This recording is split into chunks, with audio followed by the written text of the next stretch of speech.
Welcome to Compelling Topics, the only channel dedicated to the perspective of leading researchers from the Italian independent scene. Let's turn your minds on. In the first part, we followed the long chain of decisions, warnings, and overlooked signals that led the Vajont project toward a growing and undeniable danger. Now, in this second part, we enter the final phase, where time runs out, the mountain begins to move faster, and the consequences of years of choices become impossible to ignore. Together with Alberto Bonato, we will witness how a disaster that could have been prevented turns into an unstoppable tragedy.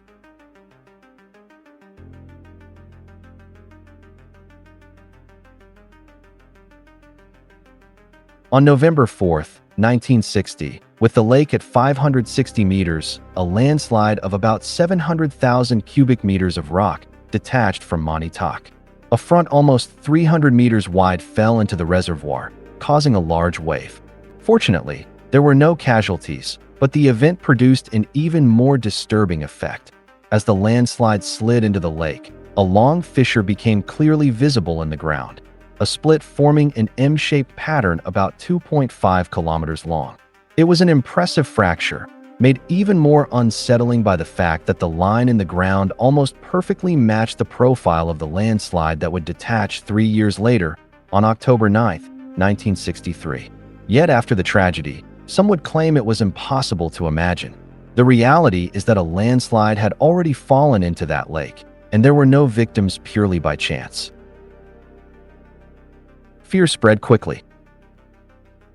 In the following days, local authorities were forced to take precautionary measures. Traffic along the road on the lake's left bank was prohibited, and all houses below 735 meters above sea level were evacuated. During those days, Tina Merlin, the journalist who had long been denouncing the risks of the Vajont Dam, arrived on site. It was already too late to approach the landslide directly, so she began collecting testimonies. She spoke with shepherds, mountain residents, and people who walked those paths daily. They showed her the fissure in the ground, a gigantic split, now fully visible, the famous M of Müller, named after Austrian geologist Leopold Müller. The fissure was about 1 meter wide and almost 3 kilometers long, affecting practically the entire slope of Monte Toc. The most disturbing discovery, however, was another. It was true that a relatively small landslide had detached, but the entire mountain had shifted. The entire slope of Monte Toc had moved forward by about 1 meter. At that point, some engineers immediately understood the gravity of the situation. One of them was Alberto Bonato, engineer in SAD's hydroelectric construction section, who decided to take pen and paper and order the emptying of the reservoir. By now, it was clear to many that the landslide would happen. No one knew when, but the mountain would eventually give way. For SAD executives, however, the main problem was not only safety. If a large landslide fell into the lake, it would drastically reduce the reservoir's capacity, and if the lake became too small, the the entire plant would lose much of its economic value.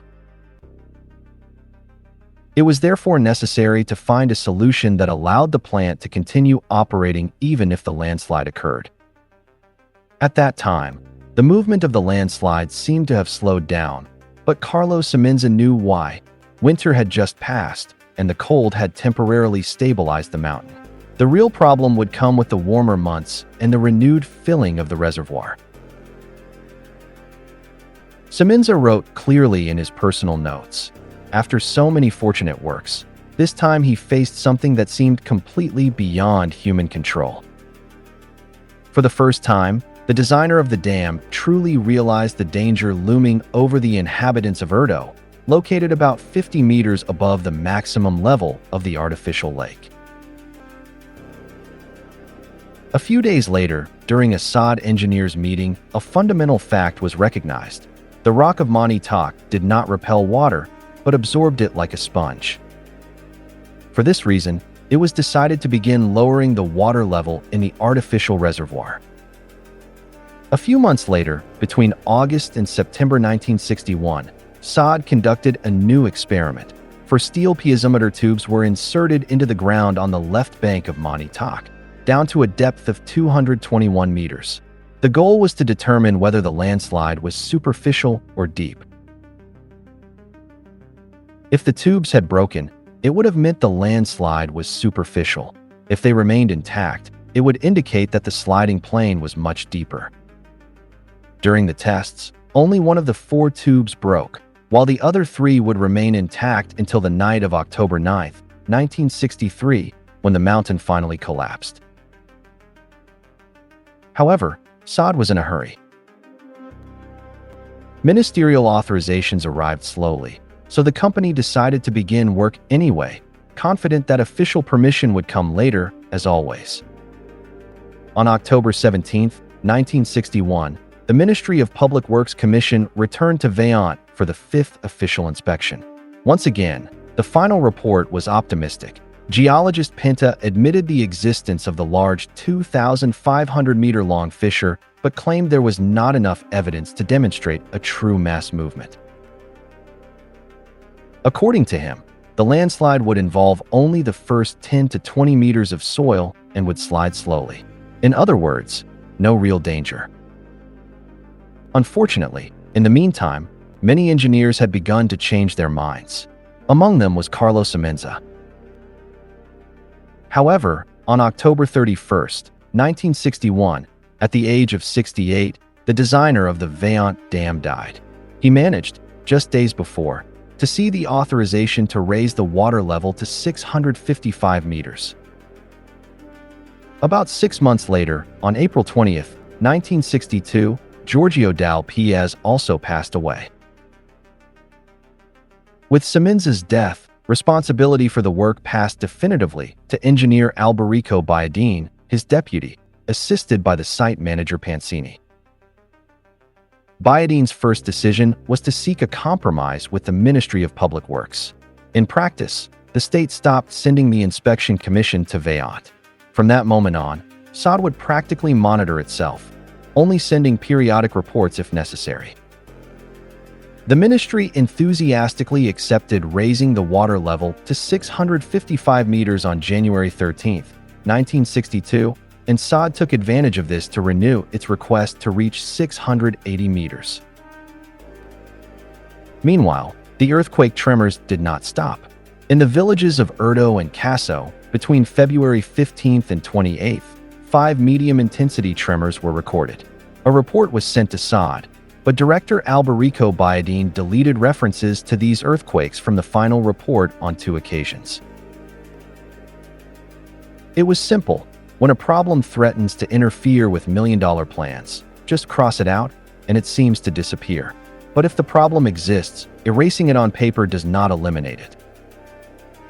Indeed, on April 27th, after several loud booms and telluric tremors registered throughout the Vajont Valley, the municipal administration of Urdo and Casso sent a warning and protest letter to the Civil Engineering Office and the prefectures of Udine and Belluno, as well as to SOD management.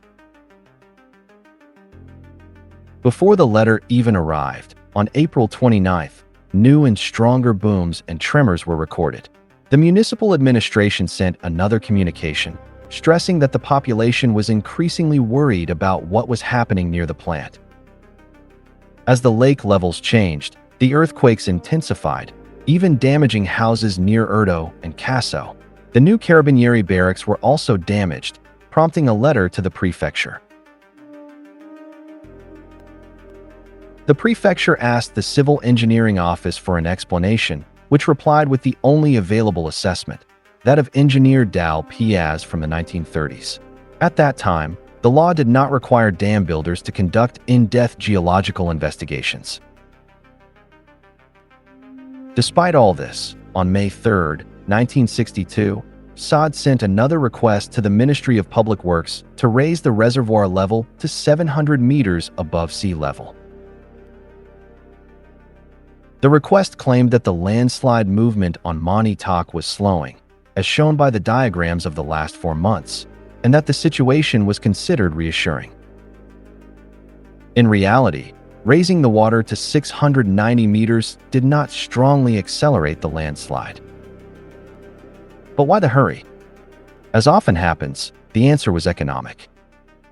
SAD wanted to shorten the plant's amortization time, reduce costs, obtain inspection documents, and maintain the record of the tallest dam in the world built by Italian engineers.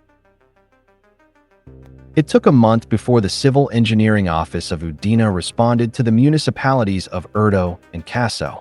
The reply stated that the recorded tremors were due to valley movements and that no unusual external phenomena were detected during SAD's topographic inspections.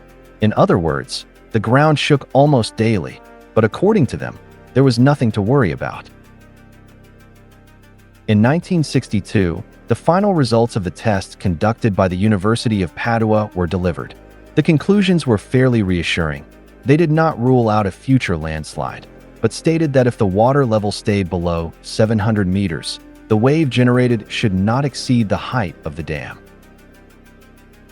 Armed with this report, SAD obtained authorization to reach exactly 700 meters, the considered safety level. The authorization arrived on July 8, 1962. On the same day, however, engineer Bertolisi, assistant at the site's operations system, sent a report to the Civil Engineering Office noting new fissures on Monte Toc. The letter would never receive a reply. On July 27, 1962, the water level reached 705.5 meters, surpassing the limit suggested by the University of Padua. Meanwhile, seismic tremors continued, some between the 5th and 6th degrees on the Mercalli scale, accompanied by increasingly alarming booms. The mayor sent telegrams to the prefectures and civil engineering office, but received no response. In October 1962, the landslide movement resumed, although more slowly than in 1960. SAD then decided to lower the water level, targeting 647.5 meters. But once 650 meters was reached, the landslide almost stopped. There was another reason behind these repeated fillings and drainings. SAD wanted to provoke small detachments of the landslide, hoping it would gradually move down without causing disasters.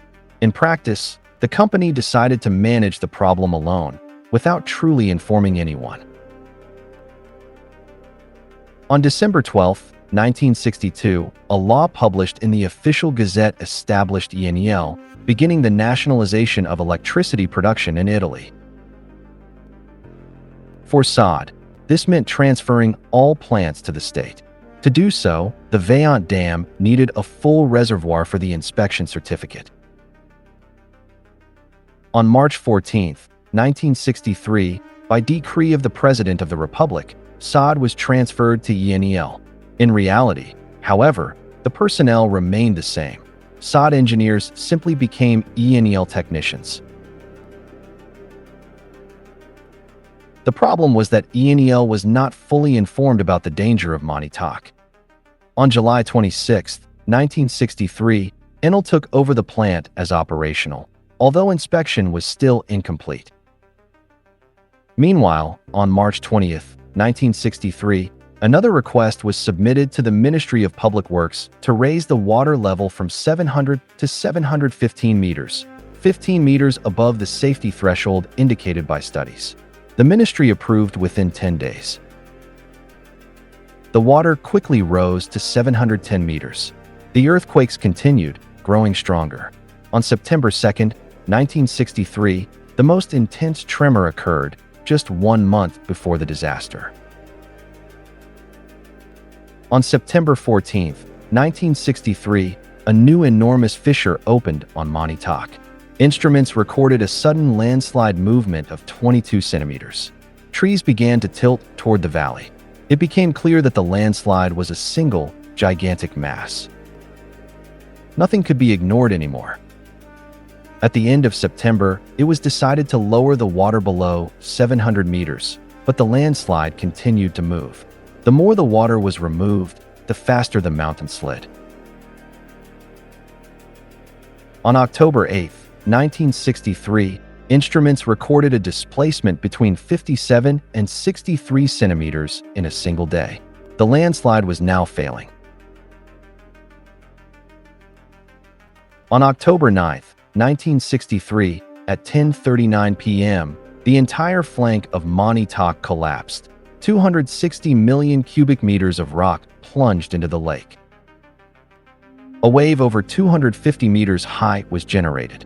Part of it surged toward Erdo, while another overtopped the dam, which incredibly held, and swept through the valley toward Longarone. From the collapse to the wave reaching Longarone, only 4 minutes passed. A violent wind preceded the water, like a shockwave from an explosion. Then came the main wave, 70 meters high, at about 80 kilometers per hour. In a few moments, Longarone was completely destroyed. A 12-meter-high wall of water poured toward Ponte nelle Alpi, obliterating Longarone. 5 villages erased, 1,917 dead, and 1,300 missing. The next day, rescue teams arrived, but everyone knew there was little that could be done. President Giovanni Leone also arrived, greeted by the crowd's shouts of "murderers," probably the gentlest term. Journalists came too, including those who for years had written nothing about Vajont. Rescue teams tried to recover bodies. Inhabitants of Erdo and Casso were forced to leave. 1,509 bodies were distributed among private homes, colonies, and hotels. The rush to remove people was evident. The disaster had occurred, the mountain had fallen, and the lake emptied. For many years, the displaced would live without homes. Only in 1971 did the new municipality of Vajont and nearby districts begin returning to a semblance of normality. The trials concluded. Bayadene's guilt was recognized for aggravated flooding due to the foreseeability of the event. He was sentenced to 5 years, serving only 1 for health reasons. In any case, the statute of limitations would have nullified the sentence by 1971. None of those responsible for thousands of deaths truly paid. Justice seemed weak and insufficient. Montedison and Enel were condemned to compensate the state and the municipality of Longarone, but only in 2000 was an agreement reached for dividing the sums among the 3 parties, 33% each. Survivors were asked why they had not left. They simply replied that they hoped the plant's engineers knew more than they did. Vajont teaches that those in power do not always act in the population's interest. Experts, often compromised, seek their master rather than the truth. We must remember not only the October 9, 1963 tragedy, but also the responsibilities, complicities, and omissions that made it possible. What happened at Vajont was not just a natural disaster. It was the result of human decisions, ignored warnings, and a system that chose progress over safety. Nearly 2,000 lives were lost in a matter of minutes, but the echoes of that night still remain.